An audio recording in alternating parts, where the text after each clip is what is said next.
Let me tell you about the most important app of this generation, because if you haven't got it yet, you absolutely need it. This is non-negotiable, lads, because for generations, men like me and you, we were able to view the female form online without persecution, without being made to feel like some sort of degenerate, being forced to scan our faces and enter our details as if we're doing something wrong. But in the UK, that is the new reality. That's the new normal. Well, not under my roof, it's not. And that is thanks to Surfshark. You see, I put my faith in Surfshark because it's a life-changing experience, this. And the best bit about it is its simplicity. You click on Surfshark on your phone, on your computer, on your app, whatever. Click I'm in America, 2 clicks, and boom. All of this nonsense that we're living with is removed, and I can be free to enjoy myself again without having to go through this nonsense. I'm a grown man, for God's sakes. And I can also enjoy football and boxing and fighting and other things that I can now have a little watch of. So if you want to cut through the red tape and enjoy your life to the fullest, download Surfshark immediately, right now. And when you do, please use my code. That would be great. Thanks. Just click the link in the description below, go to surfshark.com/kickoff, and you'll get 4 months extra of Surfshark added onto your deal for free. I've given you a lot of content over the years, lads, but just consider this is brotherhood stuff. Do you know what I mean? We got to look after each other in these times. And it's less than the price of a coffee a month, lads. So get it done. It's an easy win, and you'll enjoy it. Big love to the greatness of Surfshark, but for now, enjoy the video. Newcastle United have just lost to Crystal Palace, and I wish I could say I was surprised or disappointed. I'm none of that. This is exactly what I expect. It's exactly what I've been calling out all season, despite what everyone's been saying about your unrealistic expectations. You don't know what you're talking about. It's 2 games a week. All of this nonsense I've been listening to this whole time. I have been going back to the tactics. I've been going back to the lineups. I've been going back to the substitutions. I've been going back to the lack of a team talk impacting the games. I've been going back to the bad recruitment. I've been going back to the fact that he doesn't bring it to the youth academy at all. I've gone over all of it time and time and time again in detail. I've explained away every fucking excuse possible, but you know what? What you can't do is what today did. And today ended the debate once and for all, because the biggest excuse that the people who can't see the wood for the trees throw out there to defend Eddie Howe is, well, it's 2 games a week, isn't it? It's 2 games a week. That would never wash at a proper football club. A football club with actual elite mentality, winning mentality, which is what Newcastle are striving to be according to our CEO, who we get our expectations set from, by the way. He's the one who said 2030 we're going to be challenging on all fronts, not me. The budget that Eddie Howe's been spending is what defines where Newcastle are attempting to be at, not me. You've been spending like a Champions League club. You've been talking like a Champions League club. It's time to perform like one, and that means fighting on all fronts. But still, fans who are set back in the Mike Ashley era will trot this excuse out of 2 games a week. You got to allow for, the mistakes, despite how bad it's been. And what was brilliant about this result today is it just ended it. It ended it once and for all, and it silenced every last fucking one of those people. Crystal Palace played on Thursday. They had 2 days rest before this fucking game. They played against Fiorentina. We've had 3 fucking weeks for this, man. And this is a Crystal Palace side who aren't Man City, aren't Arsenal. This is the Palace side who've been getting ravaged by getting their best players poached from them constantly and aren't able to reinvest like Eddie Howe was able to. So much so that their manager has said, fuck it, I'm done. I'm going this summer. I'm not even staying. And they've got nothing to play for in the Premier League, might I add. They're not trying to get into a European competition or anything like that. And despite all of those factors, they were able to get the 3 points over us. All of those excuses you've been making for Eddie Howe are fucking done. Face facts now. Because if you continue deluding yourself after this result, it's pathetic. It's actually pathetic, because you've had all the data all season. You've buried your head in the sand. If you can't see it when it's literally being rubbed into your face like this, we're 14th. Eddie Howe was the 3rd highest spending manager since he took over at Newcastle. Yes, he had to spend some money early on in order to get Newcastle up the league, but we're fucking 14th, man. We're below where we were when Steve Bruce last finished the Premier League season under Mike Ashley, for fuck's sake. On what planet can you rationalise that we have spent nigh on 700 fucking million and we're going further back than what we were under Mike Ashley? How can you make that make sense at this point? And the journalists and these silly fans who have been attacking me all fucking season, it's time to wake the fuck up, because I've been breaking this down in depth from the way we get played through, from the way we collapse time and time again. Apparently, before the game, I think we were 22 points lost from winning positions. I think we're 25 points now lost from winning positions. That's got to be a record in the Premier League. Is that giving great football management to you, is it? Is that giving good leadership, tactical awareness, setting yourself up to be hard to beat? Is it fuck? Weak mentality, and that comes from the top down, and unfortunately, Eddie Howe was showing weak mentality this entire season. And I had to laugh yesterday when I think about this unrealistic expectations thing that's bandied around, which is just, it's so laughable now, man. Like, Bournemouth beat Arsenal. Obviously, Arsenal on for the title. Their starting 11 cost £125 million, roughly. The starting 11 Newcastle fielded against Sunderland that lost at home cost about £370 million.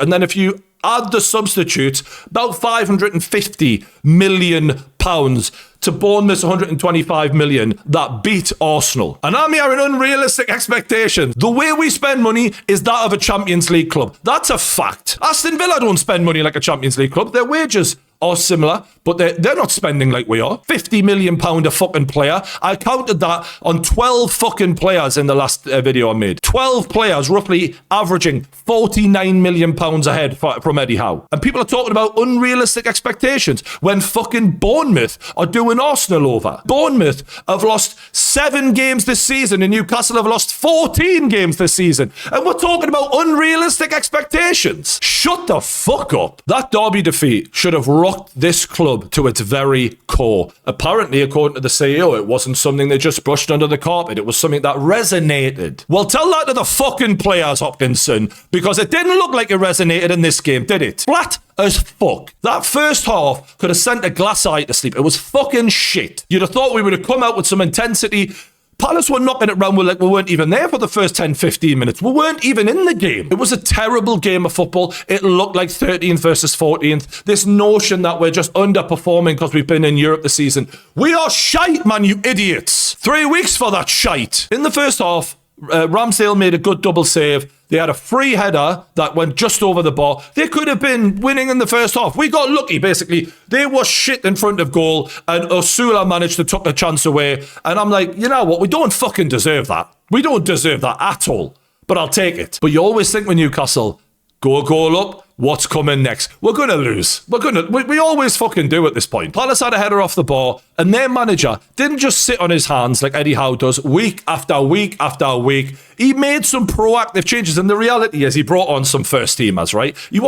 He didn't even start his first teamers because he had to rest them after fucking 2 days ago. Mateta comes on, he grabs a goal from a scrappy situation in the box, and then you see Eddie just shitting himself then, and you're like, you fucking idiot. What did you think was going to happen? You see it in the way the game was going. Be proactive. Have some balls, man, for once in your life. I've genuinely never seen a Newcastle manager, or remember one off the top of my head, whose substitutions were just more sackless and gutless. Like he never does anything where he takes any risk, he shows any bravery, he thinks ahead before something goes wrong. It's never happening, man. And in a game where we've been shite the whole fucking game and just happened to get lucky and get that goal, I'm thinking, what the hell are you waiting for? 85th minute, he brings on Nick Voltemora, and I thought, there's the story of your season, Eddie. There's the story, because this is the kid who you spent all that money on, and you give him, 5 minutes to go and save your arse. Fucking coward. Absolute coward, mate. This is a player who's a technical player he needs time in the game, and he needs opportunities, he needs chances. What the fuck are you doing? And I look at the side, did anyone play well? I mean, Miley got a nice assist. Osula scored, fair play. Osula's a fucking winger, by the way. He's actually better out wide. I much prefer him out wide. That's where he scored that goal against Man United. You're going to play him there, but it's this obsession with pace and this thing he's built up now with, if Voltemora gets a whole game and actually scores, I think Eddie will be like, I've been proven wrong, and it's been highlighted that I've proven wrong. So now he's doing everything he can to stifle Voltemora, in my opinion. He's Wonder Boy, Anthony Gordon, who he fucking adores. That was one of the most disgraceful performances. Like, the fact that Anthony Gordon has got this reputation, it's because people don't see games like this and how often they happen. What a terrible, like, every single time he got the ball, just garbage. And I'm pretty sure there was actually a booking for shirt pulling before we ended up giving the penalty away. So the lad should have been switched on to that. And Botman Pulls on the shirt. They give a penalty away. Is it a harsh penalty? Yeah, I didn't. You see it happen all the time. No one fucking gives anything. But when the goal went in, I'm like, it's what we deserve, man. We've not been proactive. We've not been aggressive. We've not been chasing.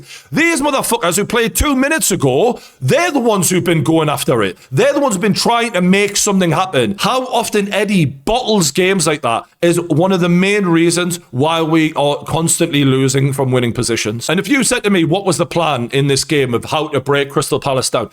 There's no plan. There was no fucking plan. And unfortunately, some fans, some journalists, they need the results to scream out, there's a problem. I don't need the results. I've been seeing in the performances all fucking season, man. This is what we've been watching. Clueless shite. And Eddie Howe had 3 weeks to prepare for this. And if you had 3 weeks to prepare for a game, it's like a cup final. We've been told these last 7 games mean so much. And I see nothing, no evidence of any plan whatsoever. You should be sacked on the spot. That should be it, man. Today should be it. And do you know why today should be it? The Sunderland game should have been it. But unfortunately, I think we've got a nervy ownership where they're reluctant to make snap decisions. And I get that. You haven't got long before the summer. You need a manager to come in here and realise how shit this squad is, how overpaid a lot of these players are, and how there's a mass clear-out needed and a mass influx needed. And he needs to get up to speed. The longer you dilly-dally, the worse this is going to be when it hits. And after Hopkinson made those comments, a lot of the journalists want to simmer things down. They want their boy Eddie to keep the job, all of that. Well, he didn't mean that. Well, he fucking better have meant it. He better have been serious, because I tell you what, if you think this club's going somewhere under Eddie Howe and the way we're fucking playing, you're a fucking idiot. He needs to go tonight. He needs to go immediately, because now we're against the clock for hiring a new manager, getting the recruitment right, and every single second Hopkinson sits on his fucking hands and dithers is going to make things worse in the long run. To everyone who blamed the 2 games a week shit all season, well, check Sunderland out in the league.